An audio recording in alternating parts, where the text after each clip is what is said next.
This is Dante's The Divine Comedy. Let's get this started with. And today on the Divine Comedy list, we are doing Paradiso. Paradiso. And with Paradiso, we are starting to go into the heavens. We're learning about the heavens and how it works. So, I have this infographic to go ahead and help us with it too. Now, it's quite dark, but then again, this is space. Technically, when Dante talks about the heavens, he's talking about space. And he did get the name of the planets right, and somehow he got the order sort of right, but it works. If it works, it works. Now, in the lower spheres, he starts off with the lower spheres. Obviously, he starts on Earth, at the top of the edge of Mount Purgatorio. At the top of the edge of Mount Purgatorio, we decide to go to the moon. And this is where pretty much everything kind of, like, where you're supposed to not do something, but your sin cannot be helped, because you aren't the one who was forced to do it. It wasn't your decision. You were forced to do it by someone else. That's a bigger sin. That person should go to hell himself. And this is where the moon goes too. One of the inhabitants is this woman who went ahead and talked with Dante, saying that she was his friend, but she is glowing so bright that Dante literally can't see her. Apparently, she was just kidnapped from her brother by some mercenaries, and after she died, it's fine because now she can chill on the moon. Next up on our list is that we go ahead to Mercury. And on Mercury, we go ahead and we have all the warriors, all the ones who die for the faith. Then they are all gloriful. They have a bunch of glory. That one problem, though, is that they have too much glory. And so that they have great glory, but it's like nothing compared to something else. Like, this guy's glory, who he fought for his country, is nothing when you go ahead and compare it to the glory of God. He's nothing when you compare him to that. Like how Mercury is insignificant because of the glow towards sun. It's like next to the sun, so it's insignificant. Its brightness is insignificant because the sun is too bright. And next up we have Venus. Now, for the office's sake, it is correct. He did get one thing correct about Venus. It is full of clouds. Also, they are not clouds raining down acid rain. They are clouds that rain down a bunch of great stuff and provide shade for everything. Venus is where the lovers go. This is where the lovers go, like, and then Helen. Like, this is where everyone who has loved and the right way will go to. And that's kind of the great thing about this. This is like correct love. And then once we go from Mercury to Venus, we go to the sun. I'm a bit confused because why aren't we going to Mars? But instead we're going to the sun. Now, in the sun, of course, it's quite hot. It's the thing that literally keeps the earth alive. And here we learn about all these cardinal virtues too, like prudence, courage, justice, and temperance.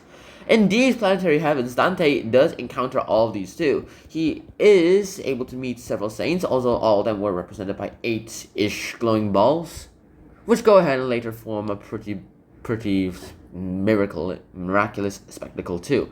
Next up, we then jump towards Mars. Finally, we're back on track. And on Mars, it's blood red, because this is the place where all the warriors of the faith go. This is where all the fighters of the faith, like Jesus is supposed to be here, I suppose, but then again, of course, he's just higher up, so he gets to chill next to God. Anyways, regardless, so this is where everyone who has fought for the faith goes for. This is where everyone has fought and lived for in the name of God and has succeeded in that goes to. And of course, every day there's a bloody battle on it. Next up, we are going to Jupiter, and on Jupiter, well, here's the weirdest thing that happens. Horror of horrors, Beatrice, Dante's guide for now, vanishes. And it's quite ironic too. He's like, Dante's kind of freaking out and chilling out. Is that Beatrice probably has just disappeared, or maybe Dante's just gone blind from all the lens flare. And apparently that is what happened. Dante has gone blind from all the lens flare, and he's going to be blind for a pretty long time until Beatrice figures a way out to, well, fix his eyes. In the meantime, though, he goes ahead and chats with a bunch of saints who ask him to go ahead and explain what faith, hope, and love is, and he is able to explain all those pretty well. And he does all that on Jupiter, the king of the planets. Next up, they go to Saturn. And on Saturn, it's quite windy and dusty, because this is where everyone who just everyone's just being swept off by winds, I suppose. This is pretty much the entirety of Saturn. That's the entirety of Saturn. We are able to learn about other things too, like justice and temperance here. But other than that, we have not much else that we can do here. It's also here that we go ahead, get Beatrice to finally fix his eyes via, here's the thing, shining a really, really bright light into his eyes. And Dante's probably like, I don't know exactly what's happening, but my eyes hurt a lot right now. Maybe this is the first case of recorded laser eye surgery. Like, laser eye surgery, yeah, why not? And then we have the fixed stars. Here we have the fixed stars. Now, here's the thing about Dante. Like, on Earth, people have definitely observed things like comets and meteor showers. And those things, the ones that are the meteor showers and the comets, that seem a lot like stars but aren't exactly planets, those are considered wandering stars. They're the ones that wander around the universe and we have no idea what they're going to go and do next. Whether they're going to crash into Mars or they're crashing into Earth. Yeah. However, the fixed stars, the ones that, like, every year they have the same one and it just revolves around. This is how we create our calendars, our original ones.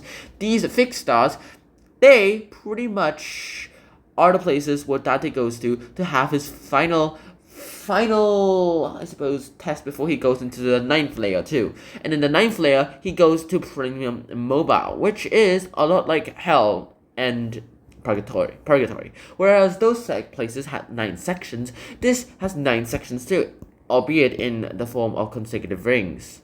1, 2, 3, 4. 1, 2, 3, 4, 5, 6, 7, 8, and 9. Here, all these consecutive rings, where each one goes ahead and shows a level of heaven. And like in the middle, it's like one of the worst places too. And then the outside, there's something like the archangels, which are not exactly like archangels too. The second layer has something like Cupid, but instead of Cupid, it's just a monstrous demon too. It's like a monstrous demon version of Cupid. But we don't really care about all that here. All we care about is in the middle part. Because in the middle of the middle ring, there is one little section, the one little void. There's a literal ball of light within it. Because it's like the closest, it's the most light too. It has the most light too. And this is where we get to go into the Empyrean. And in the Empyrean, we pretty much get to see God. Before that, you're going to need to be prepared to see God. The Empyrean itself is quite, how should I describe this? Magical too. It's like beyond words. How to describe it is described to be beyond words, and you can't exactly describe it because no human being will be able to understand it. First of all, you're going to have to drink some magic liquid, which is all represented right here. And that magic liquid itself is going to do bonkers with your brain. Pretty much what's going to happen is that, well, you're going to become awareness, like something like the cup, like the cup.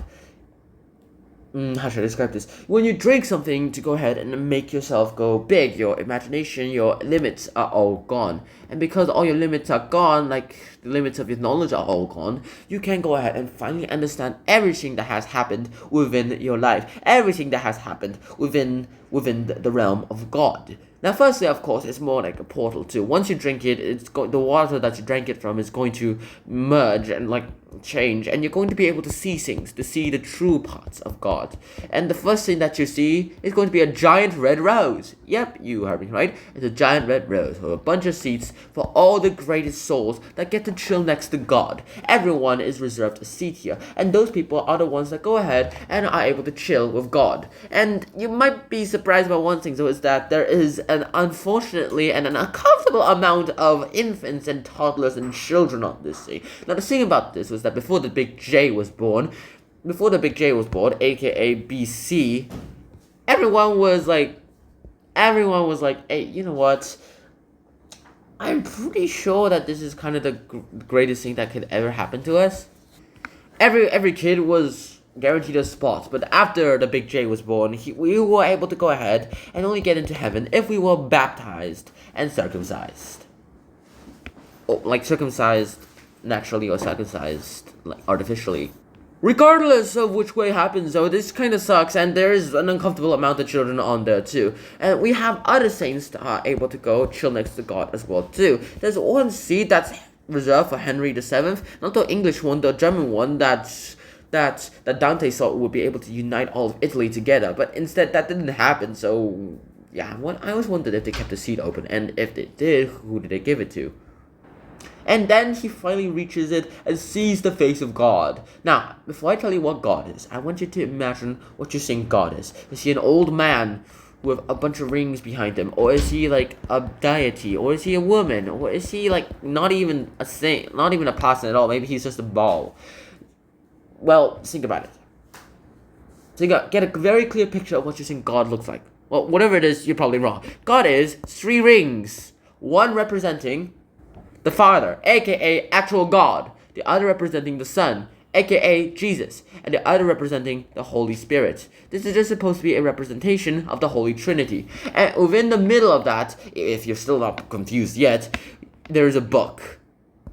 Yeah, it's a book. And in that book, it's supposed to be like binded by love. And all around it, there is a rainbow surrounding the entire thing. So basically, God is a reading rainbow. Wow. Wow. That was certainly not expected. And regardless of whatever happens, this is going to be one of the coolest things that I have pretty much created. And one of the greatest maps that I've ever found online. And that is the entire journey of Paradiso. We have the entire journey of Paradiso, Purgatorio, and Inferno, where we go through all those divine comedies. We have finally went ahead and defeated everything. In Hell, Inferno, we have went ahead, went to the fiery places. In Purgatorio, we have cleansed our souls. And in Paradiso, we have filled the empty space with something good. So I really hope you guys enjoyed my summary of the Divine Comedy Paradiso. I'll see you guys in the next episode. And until then, shine on peace. Bye bye.